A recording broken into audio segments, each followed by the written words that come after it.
Hi everyone, कल के लिए निफ्टी का एनालिसिस देख लेते कि कौन सी डायरेक्शन मार्केट की रहेगी, क्योंकि एक्सपायरी के दिन मार्केट पूरी तरीके से रेंज में रहा है। तो कल कोई डायरेक्शन यहाँ पे ब्रेकआउट या ब्रेकडाउन बड़ा बन सकता है कि हम देखेंगे और लेवल्स भी डिस्कस करेंगे, ठीक है। और देखिए, ये था एक्सपायरी का दिन, मंथली एक्सपायरी थी। मंथली एक्सपायरी में कहीं ना कहीं क्या होता है कि एक तो बहुत बड़े मूव आते हैं, बहुत ही बड़े वन डायरेक्शनल मूव आते हैं, ठीक है। वन साइडेड मूव करता है मार्केट, या फिर बहुत ही ज्यादा कंजेस्टेड रेंज बनाता है, जैसे कि इस यहाँ पे एक्सपायरी में बनाई है मार्केट।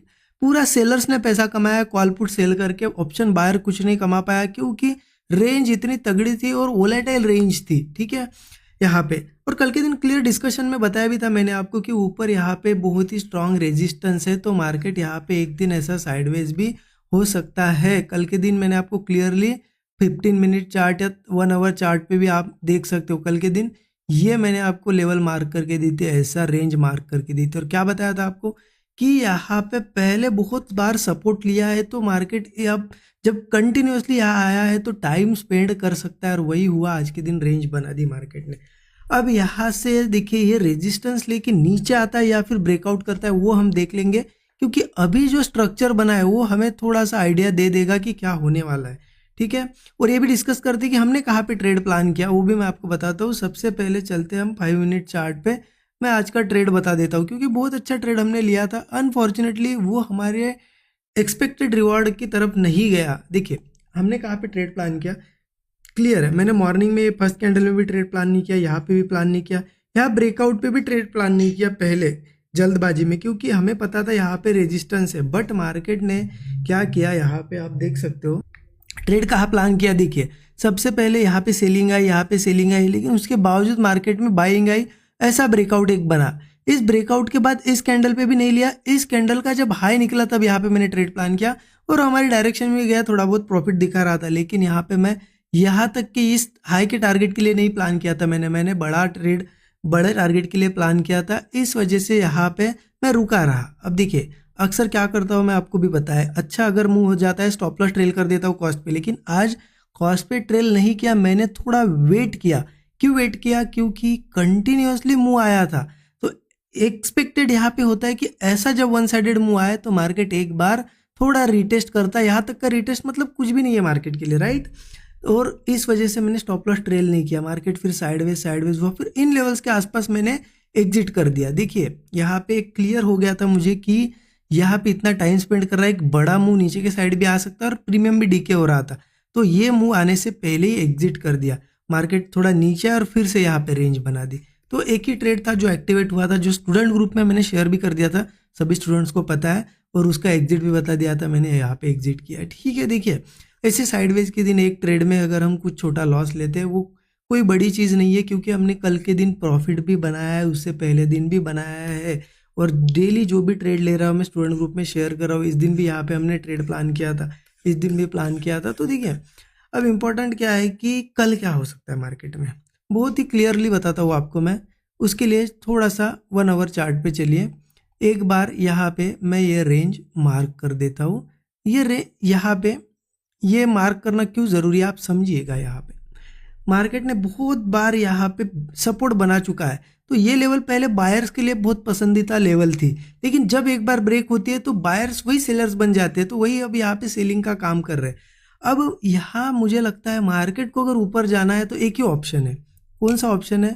5 मिनट चार्ट पे चलो, यहाँ पे मैं बताता हूँ क्या करना होगा मार्केट को अगर ऊपर जाना है यहाँ से। तो कल ओपनिंग में यहाँ कहीं ओपन और पहली कैंडल से ब्रेक करेगी, ठीक है। लेवल बता देता हूँ आपको, पकड़ लीजिए 24,040 लेवल, ठीक है।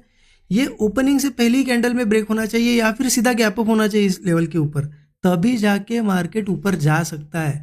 अगर कहीं मार्केट इसी जहाँ पे आज रेंज बनाई थी यहाँ कहीं ओपन होता है, टाइम स्पेंड कर देता है थोड़ा भी, 20 मिनट 25 मिनट, तो फिर से सेलर डोमिनेट करेंगे और मार्केट को नीचे लाने की कोशिश करेंगे। इसलिए मार्केट को चांस है ओपनिंग में एक तो ऊपर आए या फिर गैप अप हो। तो मेरा सिंपल प्लान रहेगा, अगर ऊपर आता है, गैप अप वगैरह होता है और 24,040 के ऊपर जब सस्टेन करेगा कल के दिन इस रेंज में, तो मैं कॉल नहीं प्लान करूंगा। अगर इसके ऊपर सस्टेन करता है और ब्रेकआउट वगैरह मिलता है तो मेरा बुलिश प्लान रहेगा, कॉल साइड का ट्रेड प्लान करूंगा। और यहाँ पे देखिए, फिर टारगेट यहाँ पे थोड़े बड़े हम रख सकते हैं, मतलब आपको जो भी स्टॉप लॉस रहेगा उससे 1:3 या 1:4 यहाँ पे आपका टारगेट होना ही चाहिए। मैं टारगेट इसलिए ऊपर के नहीं बता रहा हूँ क्योंकि एक बार ये ब्रेकआउट आएगा तो 2-3 दिन तो कंटिन्यू रेंज में रहेगा, मतलब एक डायरेक्शन में रहेगा, इसलिए टारगेट बताने का कोई फायदा नहीं। जितना हो सके ट्रेल करते करते बड़ा टारगेट लेना।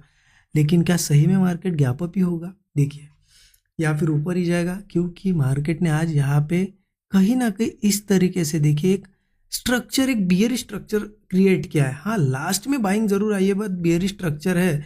तो कल अगर ओपनिंग के बाद मार्केट वापस ये 960 के आसपास आसपास सस्टेन करता है और कोई ऐसा ब्रेकडाउन देता है तो क्लियर है मार्केट नीचे जाएगा, क्योंकि ऊपर जाना है तो उसको ओपनिंग के एक तो ओपन होते से ही ऊपर जाना पड़ेगा, अदरवाइज फिर ये रेंज में रह सकता है। इसीलिए मैं बोल रहा हूँ कि सेलिंग कब करेंगे? 960 के आसपास आसपास मार्केट अगर रुकता है और ब्रेकडाउन देता है, या फिर मान लो सीधा गैप डाउन ही ओपन हो, होल्ड करके नीचे ब्रेकडाउन दे, तो हम यहाँ पे सेलिंग कर सकते हैं। लेकिन अगर थोड़ा सा देखा जाए ना तो यहाँ पे 960 के थोड़ा नीचे ही सपोर्ट लेवल है, एक पूरा एक जोन है जो कि 23,950 से 23,940। ठीक है, तो आप, मुझे लगता है यहाँ पे ट्रेड लेने के बाद जल्दी आपको 10-20 पॉइंट पे एक सपोर्ट देखने को मिलेगा। और हो सकता है मार्केट अगर रुक जाए इस सपोर्ट पे तो पहले बुक कर लो। यहाँ अगर आप प्लान करते हो जो भी मिले आपको 20-25 पॉइंट बुक कर लो, क्योंकि हो सकता है यहाँ से बाउंस आए। अगर ये फ्लो में निकल जाता है 940 भी तो फिर मार्केट अच्छा गिरेगा। फिर 23,880, 23,880 के बाद 23,820, ये लेवल तो इजीली छोटे छोटे सपोर्ट से ये हमें देखने को मिलेंगे। ठीक है, और बड़ा मूव अगर आता है तो फिर ये इनको भी मार्केट ब्रेक कर देगा। तो अगर यहाँ कहीं वीक लेवल पे रहता है तो ही गिर सकता है, यहाँ पे तो साइडवेज में ही वो रहेगा अगर टाइम स्पेंड करता है। जाना है तो मुझे लगता है ओपनिंग के बाद जल्दी ही ऊपर निकलना चाहिए। ठीक है, तो इस तरीके से प्लानिंग करना है। देखिए, रेंज में ज़्यादा प्लान मत करिए ट्रेड। अगर आपको कल यहीं पे दिखता है मार्केट कि ऊपर नीचे कर रहा है, अवॉइड कर दो, निकलने दो रेंज को। एक दिन आप यहाँ पे ट्रेड नहीं करोगे तो कुछ नहीं होगा, लेकिन साइडवेज से बच जाओगे।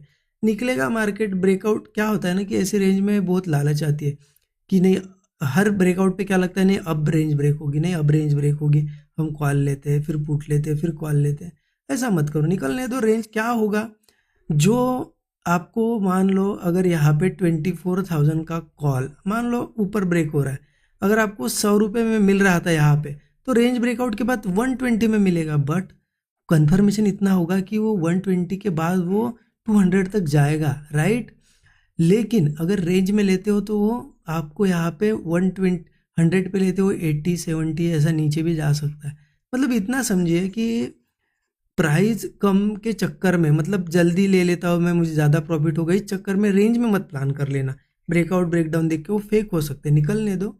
क्या होगा, आपको यहाँ पे थोड़ी ऊपर के प्राइस पे मिलेगा, बट श्योरिटी होगी कि वो आपको प्रॉफिट देगा। यहाँ पे वो श्योरिटी नहीं है, राइट। इस तरीके से प्लान करना है। आई होप आपको एनालिसिस अच्छा लगा।